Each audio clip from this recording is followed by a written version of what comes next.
Welcome back to It Pays to Save, where we're going to show you some smart, simple, successful strategies for finding financial freedom. This is a 4-step program, and we are currently in step 1, paycheck to paycheck, and we're going to discuss your net worth, which is the big picture. So before beginning any financial plan, it's important to focus on your current financial picture. It's hard to follow a map directing you where to go if you don't know where you currently are. Think of it as the "you are here" arrow. For this exercise, forget about your daily expenses for a minute, but only for a minute. This is the big picture, your net worth. This is the number that is truly important when it's all said and done. How much are you really worth? This net worth exercise is important for many reasons. First, it's the only number that really matters when you want to quit working every day and start living the good life. Your net worth calculates your assets along with your cash, stocks, and retirement funds and shows you how long you can live comfortably without having to work. Next, it's a necessary tool to help you along the way to financial freedom. It is a guide of sorts that you can fill out on a monthly or yearly basis and monitor your wealth as it grows. It's a tool that you not only use as a starting point, but a tracking device as well. Finally, it's an eye-opener. It may depress you, but it should motivate you. Chances are, if you're carrying a lot of credit card debt, then you may find your net worth is in the negative column. This doesn't mean that you're worthless. It just means that you have a lot of work to do in order to reach level ground. And the sooner you start that climb, the better the view.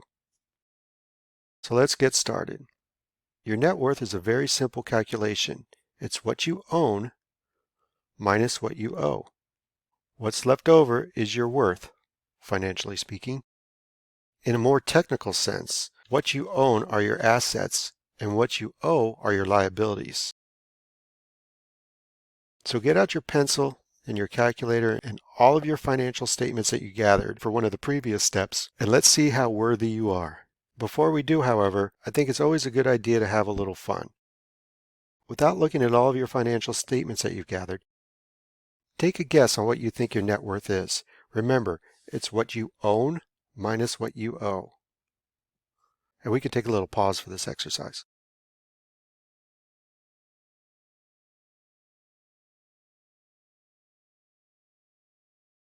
Here's a typical net worth just for our purposes. Let's say you own your home and you have $51,000 worth of equity. You have an IRA plan, you have a 401k plan through work. You also have some stocks, bonds, and funds. Most likely you have a car, and you're looking at the blue book value here of what you could sell it for. You have some furniture, some jewelry, and there's a couple blanks here too. So in this example, you own $90,000, and that's if you cashed out everything today, you'd have $90,000 in your pocket. And here's what is owed in this example. You have $89,000 left on the mortgage. You have a car loan balance that you're still paying, credit card balance, some taxes, and you owe a family member $1,000. So you owe $102,000. So in this example, there's a negative net worth of $12,000. Now let's say you spend the next year paying down as much debt as we can, and we eliminate just about everything except for a little bit left over on the car loan. You now owe $90,000. In that year, obviously you made mortgage payments, so your equity went up, and now you own $91,000. So by paying down the majority of the debt, you would now have a positive net worth. That's all there is to it. You take what you own and subtract what you owe. You may or may not want to include the equity and the payoff of your primary residence. It may be more realistic to just focus on your finances.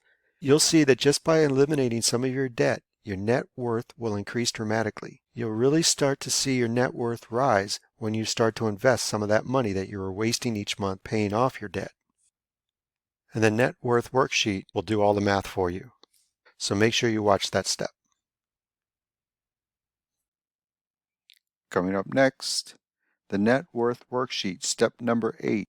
This is where we plug in all the numbers of what you own versus what you owe.